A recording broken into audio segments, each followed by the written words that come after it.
Atendendo a uma reivindicação histórica do movimento sindical no Brasil, o TST alterou no ano passado o entendimento sobre a vigência das normas coletivas, apresentando uma nova redação da súmula 277, com um posicionamento radicalmente contrário.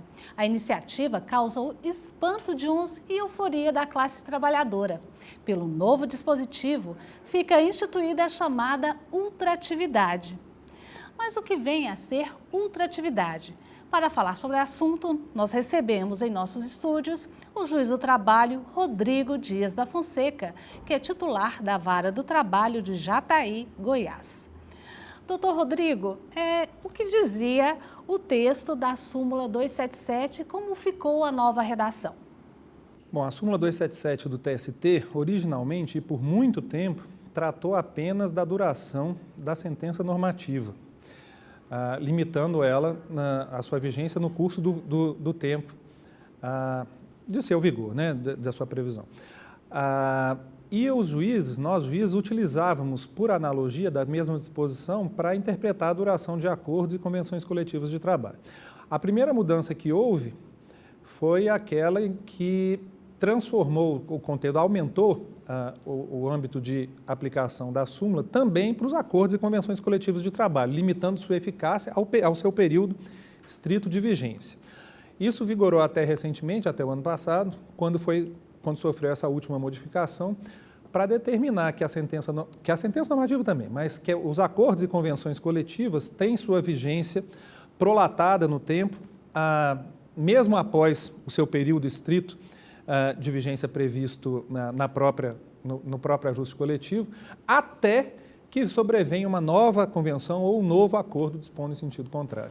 Ou seja, ultratividade seria justamente isso. A característica de a norma coletiva permanecer válida no curso do tempo até que uma outra a revogue ou a cancele.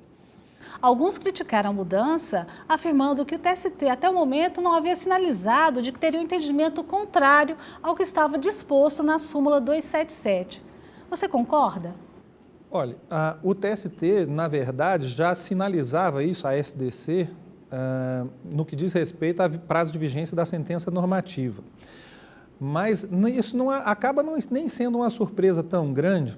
A gente só não sabia quando que isso acabaria por ocorrer, porque, inclusive, Maurício Godinho Delgado, hoje ministro do TST, doutrinador dos mais influentes, já propugnava por essa solução no livro dele, que é o mais conhecido e hoje talvez mais utilizado na doutrina trabalhista, já propugnava por isso há muito tempo. Quando ele chegou ao TST, muita gente, eu inclusive, já prevíamos que isso, mais tempo, menos tempo, podia acontecer. É o que acabou por ocorrer. Mas a crítica não é de todo desfundamentada realmente, não, porque repentinamente, em setembro, salvo engano, do ano passado, o TST, por ocasião da revisão das suas súmulas, alterou radicalmente essa disposição, sem que houvesse julgados anteriores indicando que a coisa caminharia nesse sentido, né? Outro argumento desfavorável à mudança de entendimento do TST é de que ele ofende o princípio da legalidade ao extrair do artigo 114, parágrafo 2º da Constituição Federal, uma interpretação usurpadora da atuação do legislador positivo constitucional, justamente por criar esse instituto da ultratividade nas normas coletivas. Você concorda? Na verdade, se a gente for interpretar literalmente a disposição legal, salvo engano, é o artigo 611, algum parágrafo da CLT, de fato, o acordo ou a convenção coletiva deveria ter sua vigência limitada ao período específico de sua duração, né? No máximo 2 anos. Só que o TST conferiu aí uma interpretação sistemática, um pouco mais ampla. A Constituição foi alterada pela Emenda Constitucional 45, em 2004, para dificultar, vamos dizer assim, a verdade é essa, dificultou bastante o acesso ao chamado poder normativo da Justiça do Trabalho, né? Dificultou muito o ajuizamento de dissídios coletivos, na medida em que exigiu que os dois sindicatos, que os dois entes envolvidos no dissídio concordassem com seu ajuizamento, que o réu do dissídio concordasse com o ajuizamento. Isso colocou muitos empregadores e sindicatos de empregadores em condição muito cômoda, no sentido de se recusar à negociação,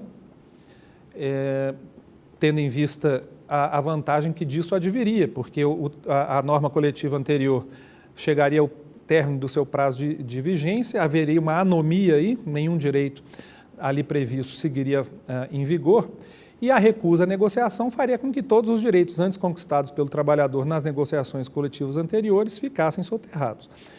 Isso caminha em sentido contrário ao artigo 7º, inciso 16, salvo engano, ou 17 da Constituição Federal, que privilegia que sindicatos negociem coletivamente, prestigiem os acordos e convenções coletivas de trabalho. Para além disso, no final da nova redação do artigo 114, parágrafo 2º, se estabelece que quando o poder normativo da Justiça do Trabalho for utilizado, nas decisões dos dissídios coletivos, deve-se observar os direitos mínimos previstos nas negociações coletivas anteriores.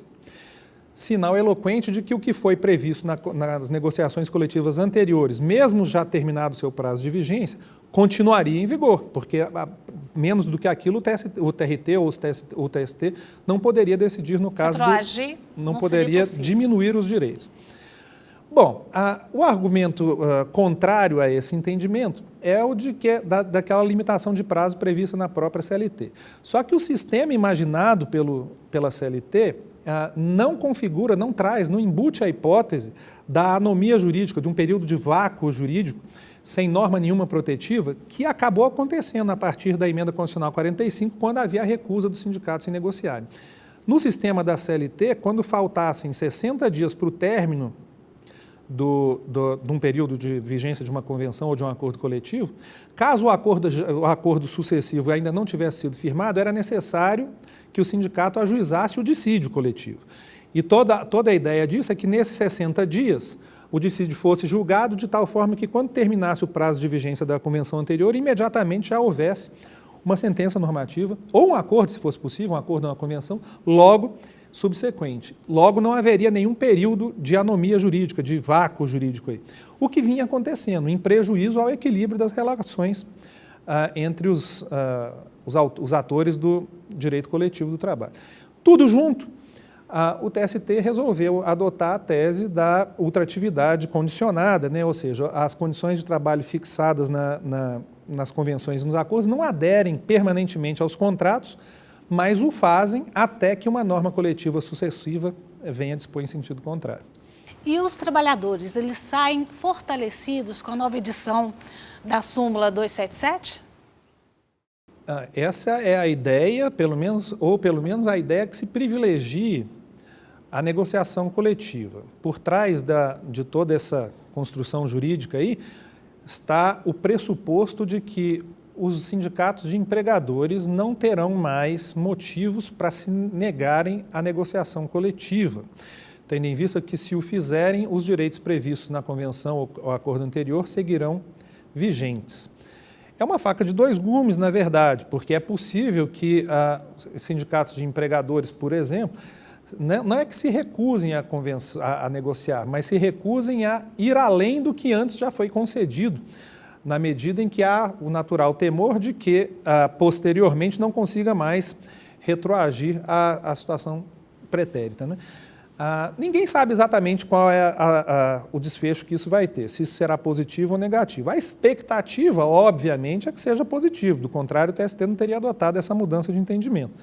Mas é algo que só o futuro vai dizer. Nós vamos para um rápido intervalo e voltamos já. Hoje falando sobre a súmula 277 do TST com o juiz do trabalho Rodrigo Dias da Fonseca. Não saia daí.